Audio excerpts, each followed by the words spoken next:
I had been waiting for the most proper time to actually wear this jacket, and I had it for like over since No Way Home came out. So let's do this shit.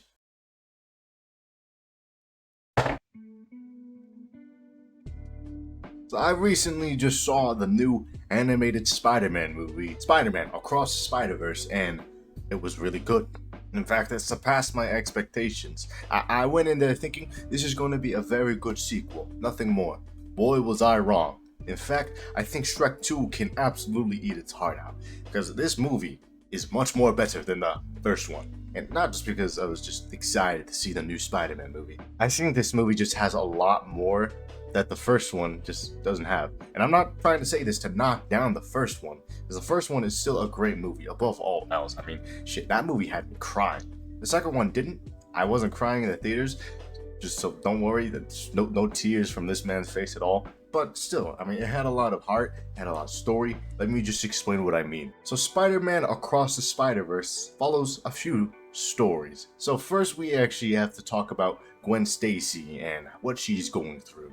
In the first movie, we saw a bit of what made Gwen Stacy Spider-Gwen. She became the Spider-Woman of her own universe. She had a best friend named Peter Parker, and through unfortunate circumstances, he died, and that was basically her tragedy. And in this movie, that gets explained a lot more. Without going into spoilers, it just adds a lot more to Gwen Stacy's character, which I think was a little bit needed. Not saying that the first one alone makes Gwen Stacy like not as compelling a character, but this just adds on to that.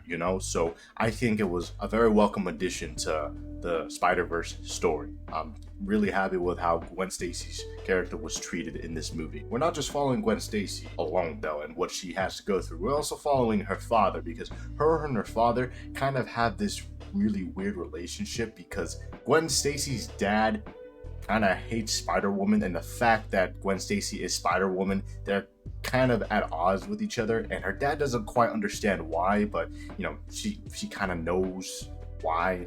So it's just this weird spot for a 15-year-old girl to be in, having to, resent her dad, but for reasons that aren't quite his fault. It's drama that's kind of needed in a story like this, and I'm glad that it was really touched upon here. It adds a lot to Gwen Stacy's character. I know I already said that before, but it's incredible here. Enough about Gwen Stacy's character. It's also Miles Morales' story. I mean, that's kind of the main reason that most of us are going to see it, because Miles Morales is pretty much what made Into the Spider-Verse, that movie. So Miles Morales in the previous movie was, about finding his way as the Spider-Man. He had a lot of shoes to fill. Peter Parker in the first movie, he kind of died, and they need a Spider-Man there. So for him to just like be kind of forced to fill in those shoes, that was a very compelling story to get through, and it was very well done. And in this movie, it's a little different this time around.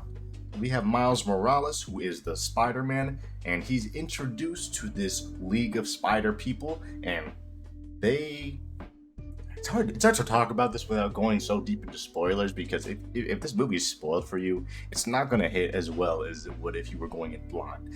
Basically, Miles Morales find out that he's not going to quite fit into the Spider League, but there's just a lot of drama he has to go through. I mean, first, it's his relationship with his parents. I mean, since he's a Spider-Man, he kind of has, a hard time balancing his life like that. So is this bunch of drama going around that.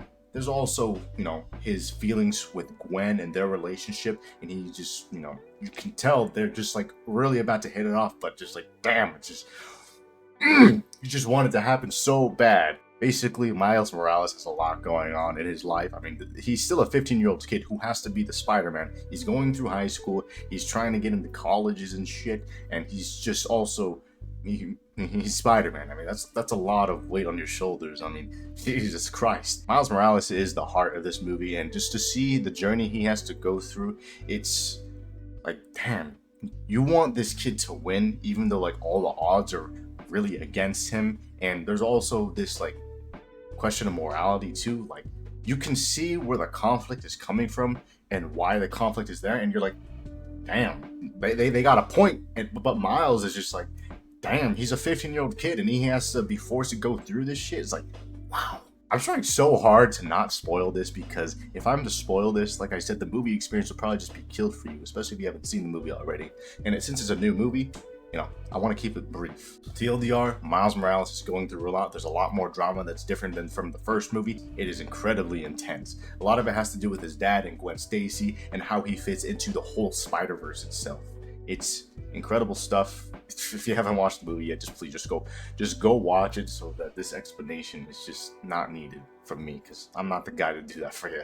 But on top of Gwen Stacy and Miles Morales, we got a bunch of characters to talk about. They don't have as big a role as those two, but damn, are they awesome to see. So we have Peter B. Parker, who was in the previous movie. He had his whole arc in that movie, which is like, him being a Spider-Man who pretty much lost his way, and then he just had to find that spark in him again after he became just this depressing middle-aged dude trying to actually be Spider-Man. That was good stuff. And in this movie, he's a dad.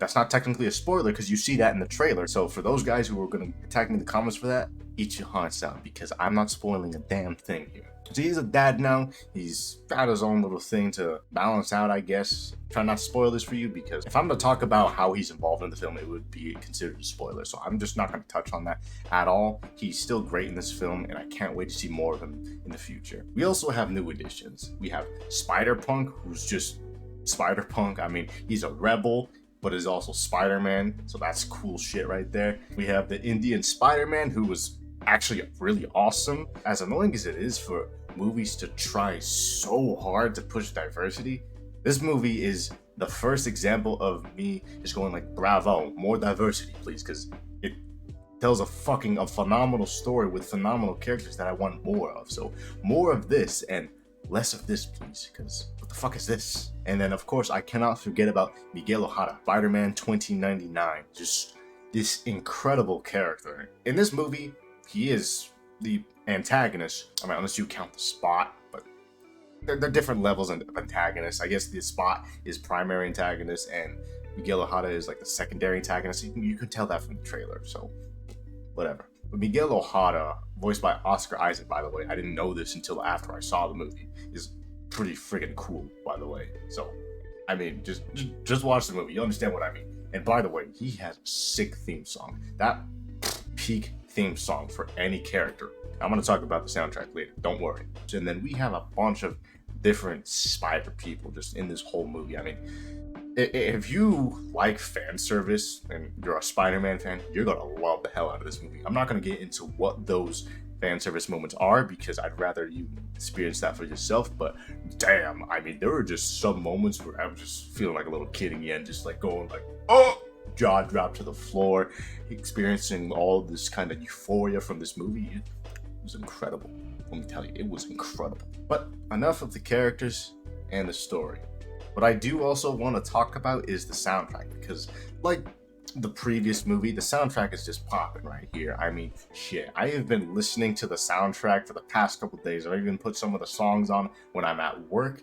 It's just constantly in the background now. It's one thing to like music that's in a movie, but the songs that have been used to complement the Spider-Verse movies is just, it's incredible. And I'm just so glad that the people who are behind these movies actually give a damn, because it is such a refresher to see movies like this get produced, where you can tell there's a lot of heart put behind it, and it's not just people trying to make a quick buck off of gullible audiences who are just going to eat shit up, because there's tons of different franchises I could be talking about right now. But of course, the main focus is on the Spider-Verse movies, so just very big kudos to Sony. And I've never always been the biggest fan of Sony, but when it comes to Spider-Man, shit, they know what they're doing for the most part. I mean, what else can I talk about? I already talked about how the story is, characters and their role in the story, the soundtrack, oh, the animation. It's beautiful.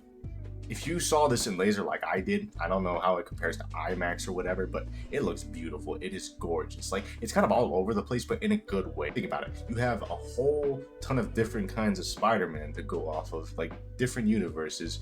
It only makes sense that the art style kind of shifts between being like this retro kind of punk kind of thing to this old medieval kind of thing to fit with the universe of this villain, hero, whatever. It helps that this movie is kind of fast-paced, so it doesn't like feel jarring or anything like that. The movie is constantly on the move with the animation. It fits really well. It's something you gotta experience for yourself, man. Animation, 10 out of 10. I like the Mario movie. A lot of the stuff in that looks very cool, fitting for the Mario universe, but the Spider-Verse, holy shit.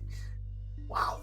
Whoever animated these movies, whatever team, whatever studio, you deserve a hell of a bonus. In short, it's an incredible movie. If you haven't seen it already, do yourself a favor and just go buy a ticket right now, please, because you are missing out.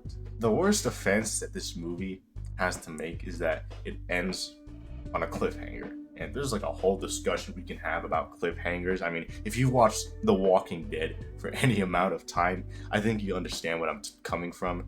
Cliffhangers suck when you have to wait for like specific questions to be answered when they could have like just been answered right then and there. But for this particular movie, I just think it works because the movie is already incredible as it is, and the questions that can be answered in another spectacular film. So I don't have any complaints about that. I mean, of course, I don't want to wait, but I will. And I will be there opening weekend when that third Spider-Verse movie comes out. So I'm excited, and I'm just glad in general that movies are actually starting to really be popping, because after seeing Jurassic World Dominion, Ant-Man, Quantumania back to back, I just thought there was no hope for movies in the future. So I'm just glad. And I can't forget about Doctor Strange either. What the fuck was that? I mean, that's all I got for today. So thank you guys for watching. If you enjoyed this, be sure to hit like, subscribe, and leave a comment down below telling me what you think about this. And I'll see you guys later. Peace out. Oh, and before I forget, there were some promises I made. So shout out to Edgar and also shout out to Mikey. Both of you can suck my